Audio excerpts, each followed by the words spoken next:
look at that number. It's bigger now. It's been a few days. That number keeps on ticking up at $57.87 per second, which racks up to $5 million per day. And after a few days, you can see that there's about $24 million more on that constitutional default than there was on the first video I made with that ticker. Some of you probably want to know where that number comes from. Okay, let's talk about that number and where it comes from. So, if you're really interested, you should go to thepack295.net. Scroll on down just a little bit. Right down here, you can see these three buttons. The one on the left contains the forensic audit that I did that generated this number. Right in the middle there is the Paramount Duty Preservation Act, something you might want to get ready for your board to sign, hopefully. And then the far right button there is to join the pack of 295, because together we may be able to do something about this. But if I click on this real quick, I already have this all set up. Let me just show you what this looks like. Here is, that's not the right thing. Let me do it this way. There it is. So that's going to bring up this document that's called the Battle Ground Gambit. Let me tell a real quick story before I get into it. This is way down here on page, 11 or 12, the part where it says the McCleary fix reckoning from 2018 to 2026. So real quick, I'm from Battle Ground. I don't know if you guys know that. Maybe you do, maybe you don't, maybe you recognize me. I work and I live in Battle Ground, right? And so we have failed some levies recently. We're in a triple levy failure. And as soon as that started, I started digging. I started asking questions. I started researching. I started finding answers. And then I started asking more questions, because what I started finding was mysterious, right? So my main question was, if our district is growing in enrollment and we have passed 14 years of clean audits, why are we missing money to the tune of $20 million for the next year, right? And why did we have to cut last year a whole bunch of $1 million before that? That doesn't make sense, right? If the funding model of our state makes sense, we shouldn't be cutting if our enrollment is growing. There's other districts around that are lower enrollment problems, and that makes more sense in my brain. But as I've started digging into the way our state funds education, or doesn't fund education, which might be a more accurate thing to say, I started asking more questions. So as I started collecting this data, the thing that you see here, this Battle Ground Gambit, is something that I actually put together after I met with a fellow named Tom Ahearne. That name might sound familiar.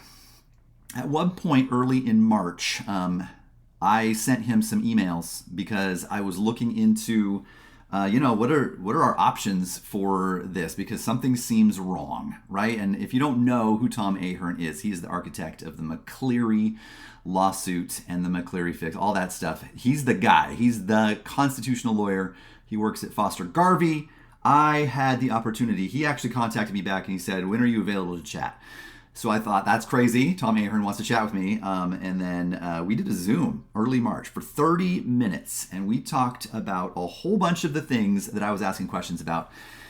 And it was kind of a good news, bad news thing that he was saying based on what I had at that point. And then he started giving me a couple of, I don't know if you want to call it tips or pointers or whatever, but he was like, you could look into the unfunded mandates statute of 1996. And there may be something that you guys could do, you guys meaning my Battle Ground School District leadership or school board or whatever,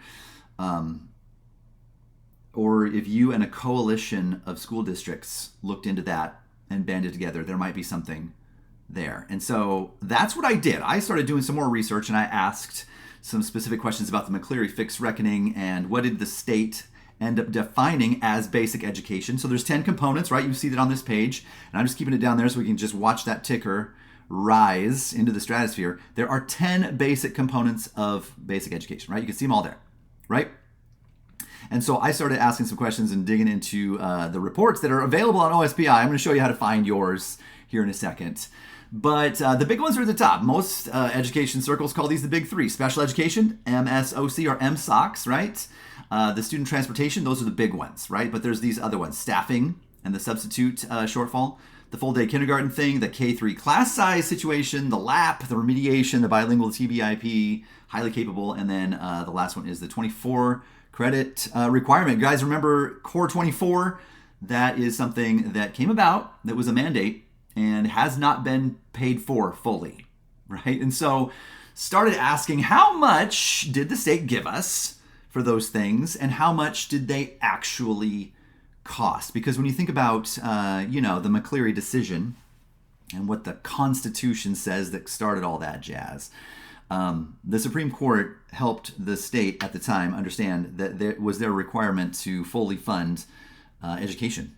And they couldn't just come up with prototypical fictions and things like that. They had to actually do it. So they had to define what is basic education. So these 10 components have become the definition, right? And then anything that they are telling us that we need to do as school districts, they are legally required to pay for. But as you can see, the numbers don't line up. So if you were to take your school district's funding allocation for special education, hypothetically, and compare it to the district's allotment, you'll probably notice a difference because they're different across the entire state. All 295 districts. That's what this table on the McCleary Fix reckoning shows. All of the discrepancies. So the actual state funding over the 8-year period since the McCleary Fix went into place.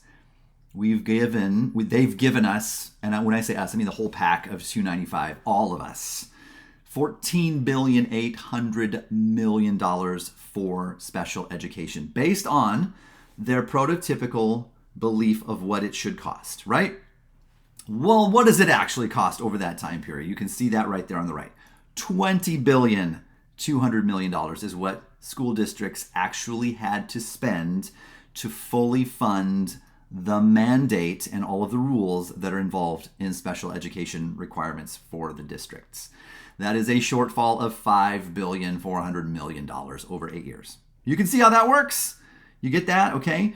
So, this is kind of the basic argument here that I have for this entire thing, right? So I like to make a budget too, right? I have my own prototypical fictions. I like to go to the Toyota dealership with, in my mind, how much I should spend on my car maintenance. And I might even have some money set aside for that. And I might think, this how much I should have to spend on my car maintenance this time around, right? And then I go there and the Toyota dealership tells me what it's really going to cost. And in reality, I get to pay what it costs in reality instead of what I projected it should cost, even though that's not a fun experience. Same thing with the gas pump. I don't know if you guys have been to the gas pump lately, but I kind of have this mindset of how much gas should cost. I think a lot of us do, don't you think? You go there and, there's different gas pumps and there's different prices, but they're all kind of more right now than they were a few weeks ago. But that we don't get to decide how much we're going to pay. We can decide how much we're going to pump, I guess. But we can't change the reality of the gas price at the pump the way the state seems to think they can dictate reality. Here's how much special education should cost, and here's how much it actually costs. There's a difference. In my opinion, which maybe you agree with, the definition of ample funding doesn't equate to prototypical fiction versus reality being a shortfall. Ample funding means more than enough. I believe you could probably make a really strong argument that all 295 school districts did not spend more than they needed to on special education. They probably spent more than the state said that they should. But reality is kids have needs, and we have to pay for those needs.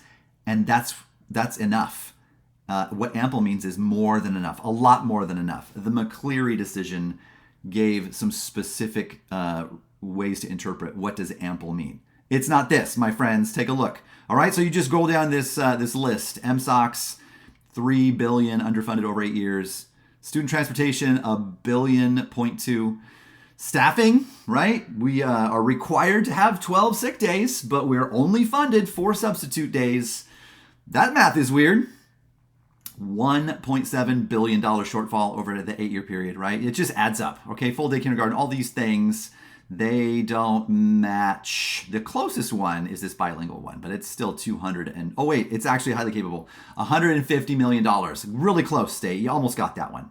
Moving right along to the bottom. So at the grand total of the cost comparison to the budgeted prototypical fiction, $14.6 billion from 2018 to our current end of last year, right?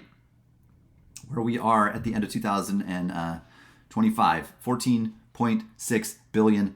So then this ticker, back to the ticker on the PAC 295 website. I made this extrapolate how much is that growing, assuming nothing's going to change, because they don't seem really super excited about changing the funding model or their interpretation of reality, right? So 14.6 divided by 8, that's how many it was per year, and divide that by 365, that's how much it is per day, which is exactly $5 billion, not $5 billion, $5 million a day. Excuse me, I misspoke.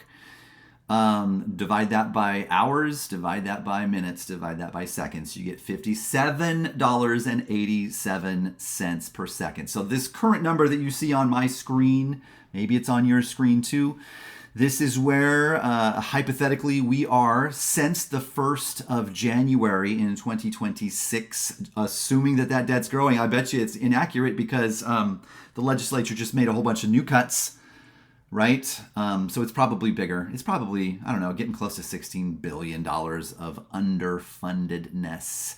By the end of 2026, it'll be a huge number, right? So if you're interested, which you might be, if you're interested in checking my math, I would love it if somebody could check my math and find out if I'm wrong, because I would love it to be wrong. I would love that if I am not correct, but it's out there. You can find it. Let me show you where. So if you go to OSPI, right? I'm doing the wrong keyboard thing again. Let me do this. Go to OSPI. Go to this page right here where it's the apportionment, enrollment, and fiscal reports. You can see the URL right there if you want to pause, right? Or you could just go there. It's pretty easy. You can find it. It's right over there on the left, school apportionment. You want to choose last year. The stuff for this year is incomplete. You can kind of look at how we're doing, but it's not great, okay? But it's not a whole school year. So 24-25 is the last one that's done. Okay, here's a couple of forms you want to look for. Go to the apportionment right here, and then you go to this, on this drop down right below the year, you want to find district CCDDD, and then it will say, okay, cool, what's your district? And you can find your school district. So everybody from the 295, every district, you want to go find yours. Check your portion of the debt. You might not like what you see, but I did this morning, right? So you're going to get this list of PDFs, okay? So the first one you want is this guy right here, 1191. Get that guy. Let me show you what that looks like. I think I have one of them open right here. Is this my 1195? Where does it say? Nope, this is that other one. Let me switch that real quick. This is my 1191. Is that the right one? 1191. Yep, so 1191. I said the wrong, excuse me, I said the wrong thing there. Let me get to the right thing. 1191. So this is Battlegrounds, right? This is Form 1191. I have it queued up to a specific search. So I want to show you something here just for one thing, okay? So hang on. Let me find that again. There it is. We're going to go down a little bit. This is the form you want. You're going to start with this one. This is the apportionment. This is how much money they gave. Does that make sense? So you can find all this good stuff. Actually, I wanted it to be on this page. There's the number right there. Okay, so you can see that. That's how much money they gave my school district for the last school year. $22,840,241.67. That's what the allotment, they said that's how much we should get for special education. Okay? The next form you're going to want to go to, you have to change this little drop down. You want to go to fiscal. Sometimes this acts kind of weird. It's like it doesn't let you go. So then you just redo this, redo that. Sometimes you have to go in and refresh it. I had to do this a couple times this morning. Refresh it. Go back to the year. Go to the report type. Fiscal.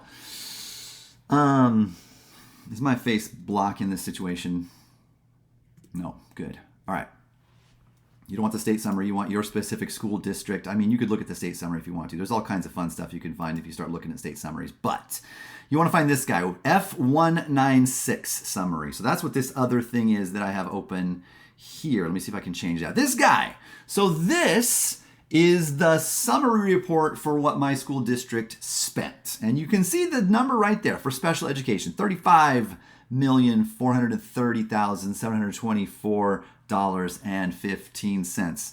That seems like a bigger number than this one, doesn't it? There's a discrepancy there. You could go through line by line and find all of those discrepancies if you want to. That takes a little time. There is another way that you could do it, and I did something like that this morning. You could just drop that stuff into ChatGPT. So that's what I did. Take a look if you want to. It'll help you crunch the numbers a little bit, right? Both of those documents are right there. And then I was like, what can you conclude from these two documents? That's the only prompt I gave it. And then it said, here you go. So I'm just going to walk you through what ChatGPT told me this morning when I did this, right? It looks at the stuff and it breaks it down. And this is from a year ago, right? This isn't this year. This is a year ago. They're saying some stuff about the things. State funding, look at, what does it say right there? State funding equals 54% of total revenue. That doesn't seem like ample funding, right? You can conclude what you want from that, but it doesn't seem like ample funding. The rest must come from local levies, federal funds, or other sources. Interesting. We do get some federal money, yes, but we have to get the rest of the shortfall from local levies. The ChatGPT just pointed out the problem. Scrolling down all of these things, there's number 5. There's a mismatch between funding formula and real costs. Well, that's fascinating, ChatGPT. Tell me more, right? It points out that actual expenditures exceed revenue. Okay? What does it say down here in the conclusion? The state model does not fully cover real world costs. Why, thank you, ChatGPT. That's what I suspected. The district is bridging the gap with reserves. Interesting. And that's why we are in trouble, right? That's why all of the 295 are in trouble. If we're not in a lot of trouble right now, we're going to be in trouble soon. Okay? That is what this shell game is all about. And that is why, my friends from the 295, the pack, while you're on this page, you could take another look at the forensic audit and some ideas that I have in there about a different funding model that would actually probably work a whole heck of a lot better. It might even help us out with some economical infusions of gross domestic product increase by a very significant amount, right? Here is the Paramount Duty Preservation Act. That is what you want to download. You want to get that ready for your school board, and you want to talk to them about these budget shortfalls caused by the state's prototypical fiction. And we want to stand together and say, you know what? We're not going to take it anymore. We are just going to stop listening to you tell us that we have to make cuts when you have not met your constitutional mandate of amply funding education in the state of Washington. Okay? So there's probably going to be some pushback on that. If it hasn't started yet, it's going to come. They're going to make the argument that you can't compare Form 1191, which is the state allocation, to the F196, which is actual spending, because the F196 includes local money. That's exactly the point. The only reason that local money is on the F196 is because the 1191 is a work of fiction. If the state met its paramount duty, the F196 would be 100% state funded. Every dollar of a local levy that's used for basic education is a dollar that the state stole from our communities. Let that rest with you for a little bit there. Okay? Yeah, so join the pack. Download the Paramount Duty Preservation Act. Let's start talking to our school boards and demanding that we take a stand, because that number keeps growing. And I don't know if you guys heard about Prescott just last week. Take a look. Google it. See what almost happened to them and what's going to start happening to other school districts if we continue allowing this prototypical fiction to cause us to cut from other places in our budgets. I'll see you in the pack.